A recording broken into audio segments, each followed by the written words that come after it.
see myself. Hello, everyone. Today we're going to switch it up a little bit. It's going to be a solo podcast. I've never actually done this before. I wanted to do something different, something outside the box.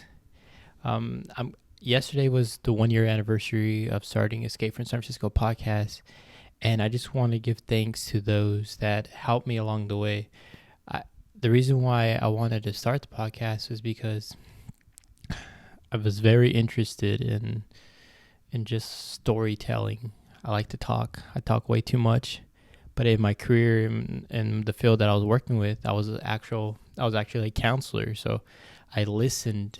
I learned how to become a better listener, hearing stories from my clients and being able to just find out, what was going on with them and trying to be able to address the problem. But in order to do that, you had to become a better listener. And that actually takes a lot of practice. That said, I want to give thanks to those that helped me actually start it. So yesterday might have been the year anniversary of this podcast, but it actually took me about 3 years to actually do one podcast. I tried to do a sports one for years with my friends, and it just never happened. I tried and I tried and I tried. I just couldn't get it going. I was just too embarrassed, too shy, too whatever. Just always found an excuse. And then my roommate at the time, he was down to do one. So before the pandemic started, we began a little sports podcast. We did like a couple episodes. We're figuring out on like how to record it and everything and getting mics and whatnot. And then the pandemic hit, boom. And then he moved back to Fresno, and I was still living out here. I still had the itch to do this podcast, and I was just like in the back of my mind, I was like, I want to do it, but I didn't feel right. It was everything going on. It just didn't feel right of doing anything. And then as the pandemic progressed and kept on going on throughout the summer and everything of that year of 2020, it just felt like I needed to make a change. And that change was in the form of making sure that I actually went through with actual plans. And so I asked Jarrett, who's been a good friend of mine, who actually works. His job is to be an editor and a producer. So he works for an organization where he edits and produces podcasts. And so I reached out to him, and he gave me a blueprint of like how to go about it. And there's just so many different areas that I needed to address, and I had no clue what the effort it took to actually go into there and make one. And so one of the questions I'll never forget is, what is the reason behind wanting to do a podcast? Like, what is the outcome that you're looking for? And I never really thought about it. I just thought you create a podcast and that's it. I didn't really have an outcome. I just thought you create something and eventually people start listening to it or whatever. And for the longest time, I couldn't answer it. Even as I began the podcast and I started having guests, and I hit the 10 guest mark and the 15 guest mark and the 20 guest mark, I still didn't understand what I wanted out of the podcast. As I was doing my research, I was looking online, and I found someone named Will from Daring Creative. And he was a really good resource. I was looking at riverside.fm to see how to do podcasts online. Because at first, that's all I did was online. I did it in person because of the pandemic and everything, until I got vaccinated and felt comfortable being in front of other people and and having my guests feel the same. So reaching out to him, he was very good. He gave me great insight and answers because he produced podcasts for a long time too. And then he got into video podcasting and creating shows. And so I'm always thankful for the help that he gave me. And so I go back to like why I wanted to start a podcast. And so as I got close to doing it, it took from September to the end of October to finally come down with the name of the podcast. And and have the guts to actually just put out the first episode. And so I had all these names that I was coming on, and I didn't want to be corny or cheesy or whatnot. I work at Escape from New York Pizza, and so I was like, what if I just name it Escape from San Francisco Pizza, or I mean Escape from San Francisco Podcast? And then I Googled it, no one had it, and it had no Google, nothing popped up on Google. So I was like, that's perfect. Nothing pops up, so I don't have to compete with anything. And I just felt like if anyone's looking for that or uses those keywords, it'll pop up and maybe I'll get some traction. So I did that, and the picture I used was the picture back when the fires had happened and the sky was orange. If everyone remembers that day when the sky was orange and everything, and I just remember going outside and take a picture of that and like how crazy that moment was, on top of the other moments happening in this life and this crazy world. So fast forward, November 3rd, I call up my friend Alan. I'm like, hey man, would you be down to do a podcast today with me? It'll be my first one. He was like, yeah, sure. So I called him through like the Anchor app, and we just did a podcast over the phone. If you go back and listen to it, and as I went back and listened to it, I just feel like awkwardness between our pauses and talking over each other and things cutting out here and there. But you can also hear like the nervousness because it was the election going on at that time, and it was just, I just remember just feeling like just nervous and everything being chaotic around that time. And his dad was running for mayor back in our hometown we grew up in and stuff. So it was some good things happening from that. But after we finished that episode, I didn't even edit it, and I just put it out there. I just hit send, and yeah, I just let it go, and people listened to it, and I got good feedback. And then I got told, maybe you should learn how to edit more. And so that got me going of like editing. I didn't really understand how to edit or what like softwares to use to edit stuff. And so I had Audacity, I believe it is, where you go on there and you put in your audio file and you just learn how to edit. So I was learning sound waves. I learned all kinds of basic things about podcasting. I had no idea. I learned how to make the sound quality better. I learned how to take away all the ums and this and that. So at the beginning, I took out every for like the first couple of episodes. I was obsessed with that. And after a while, I was like, who cares? So I still leave those in, and I just trying to be as authentic as I can. And I was more towards the quality of the individual rather than the quality of the episode. That meant more to me, was like that relationship and the connection I had with the person rather than what the actual outcome of the episode was.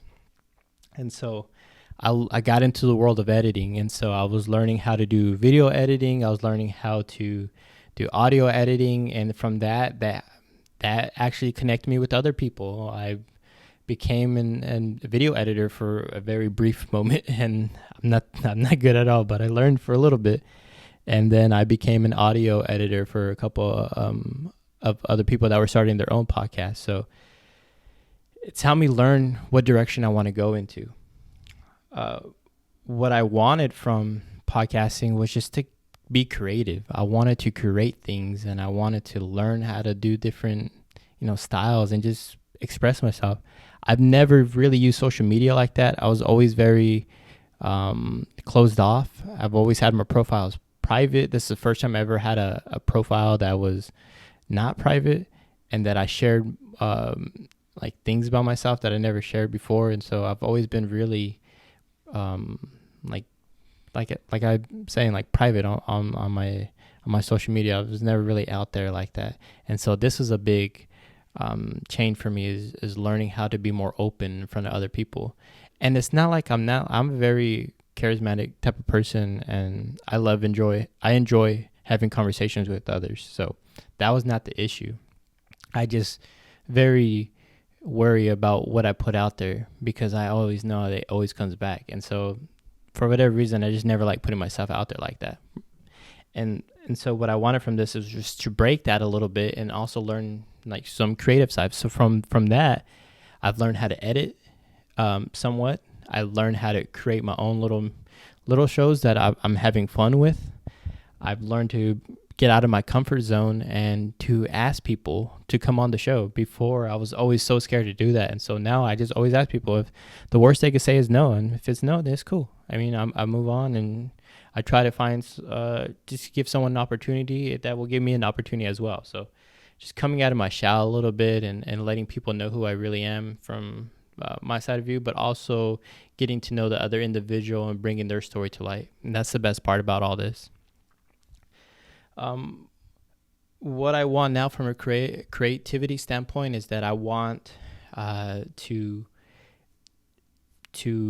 be able to create a show that people really enjoy, whether it's creating a short breweries and Pendejadas show that I do with my buddy Luis, and where we just go to different breweries and we just have a good time, drink beer and have fun, or creating for other people. People ask me to edit videos for them or the podcast, stuff like that, or be a part of the organization. If I have time, I'll do that.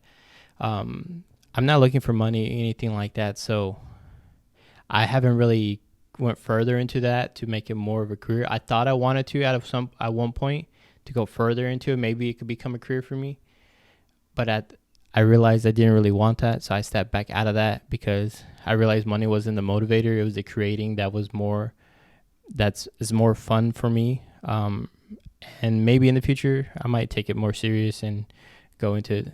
But there's a lot of effort and time that goes into this, that countless hours you put in editing stuff. And so it's, if you really want it, you got to put in the work. And so I've been learning all about that. So that's kind of draining, and it kind of takes away from your creativity. And sometimes you just don't want to do anything.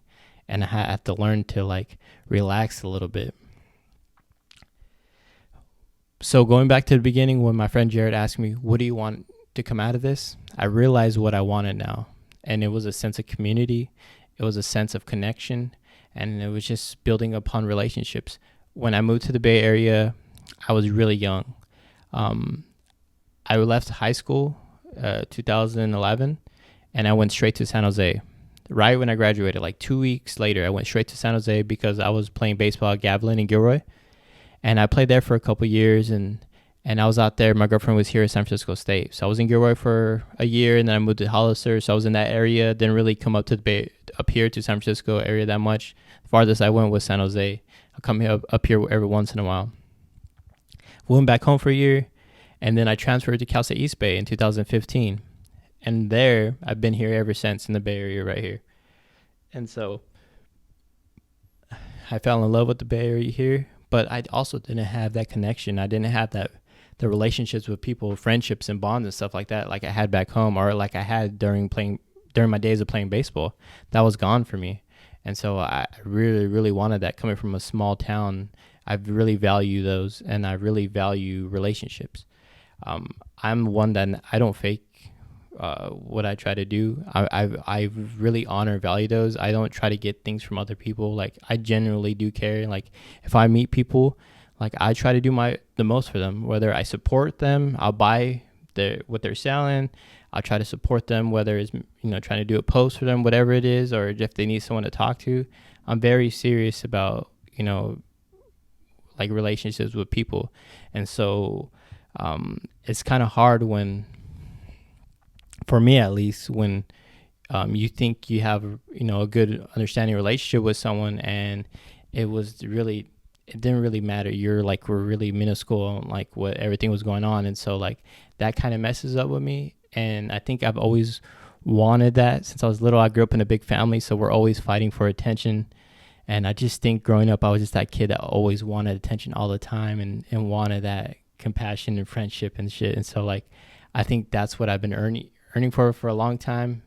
And through this podcast, I've been able to work with some great organizations. I met ES Del Campo. I met Direct Action for Farm Workers, and then Apostol Papi from the whole thing, the events at Speakeasy on the Saturdays. And just from there, I just meeting the community here in the Bay Area and what other people are doing. It's just been a blessing. And I don't think this podcast, me starting it, could have turned out any better than that. And where I go from now for future plans, I don't know yet. I do want to create more, have more creativity on doing smaller segments, smaller shows. I do want to keep interviewing people and put those out every other week, or at least twice a month.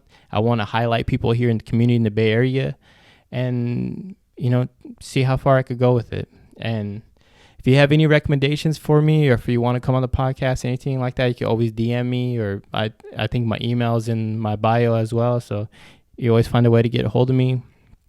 If you need someone to talk to, if you're going through a hard time, I work in the substance abuse field and like medical care field, and mental health. So I understand those are some really tough times.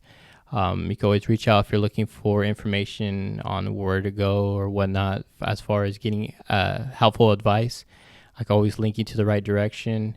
And if you're looking for housing, I also have information on that. So I work with the housing in Marin County, and I did a little bit in San Francisco as well, and also know other individuals. So I just want to make sure that's the part of the podcast, or this part of person who I am. That's what the podcast I want it to be about, is making sure I'm helping others, making sure that I could be part of this community, and everyone's embraced me and taking me in open arms. And I just hope more comes out of that. So like I said, thank you everyone, and it's been a great ride, and let's see how it goes.